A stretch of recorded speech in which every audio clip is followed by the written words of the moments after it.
freeze on evictions. Yes, we're still in COVID. Yes, we're still dealing with everything that, we need to be dealing with.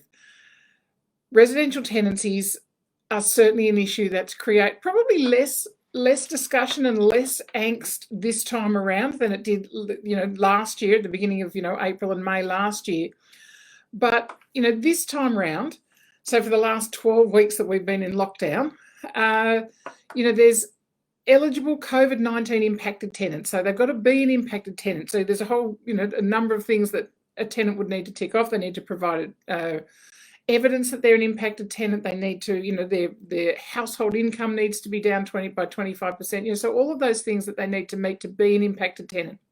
So if they are an impacted tenant and they cannot meet their residential rent payments, they will be protected from eviction during the moratorium period, which started on the 14th of July of this year, of 2021, and will now end on the 11th of November. So that's been extended.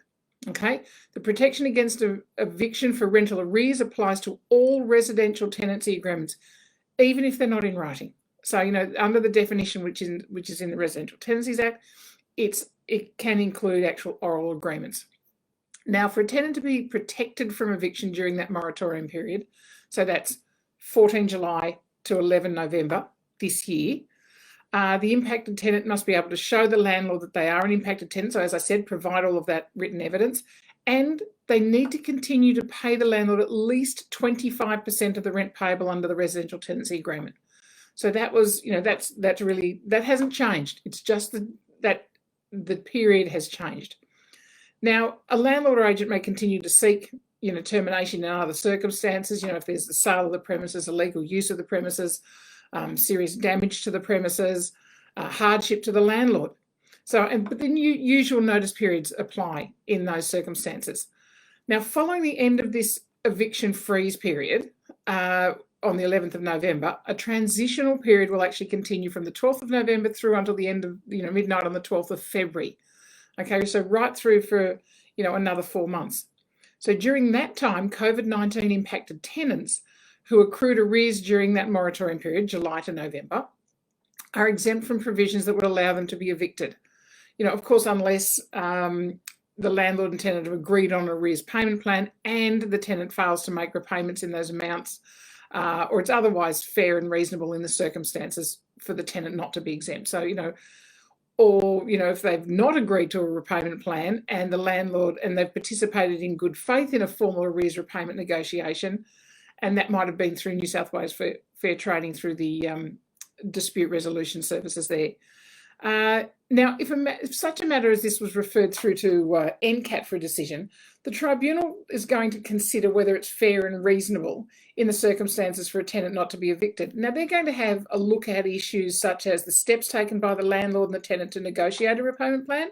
So did they just not do it, or have they negotiated it, or were there steps taken to try and negotiate it?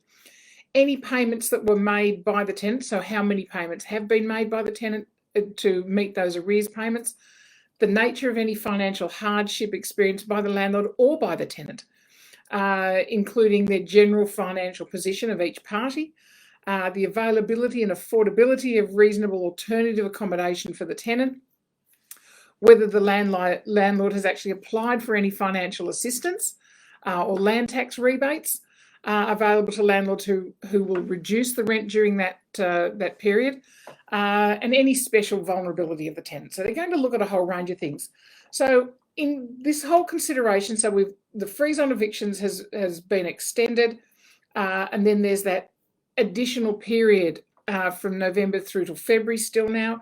But we've also got to remember that the landlord can make application for financial assistance, and you as an agent may well be helping them to do that.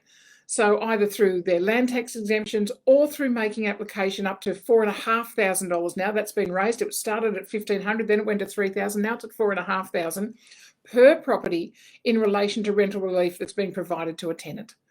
Okay, obviously they can't claim more than they've offered as deductions or reductions in rent for the tenant. But even if they give more than the $4,500, then they can claim up to that $4,500. So guys, heaps of information about this on the New South Wales Fair Trading website. goes into each of these issues in detail and shows you as an agent what you need to do.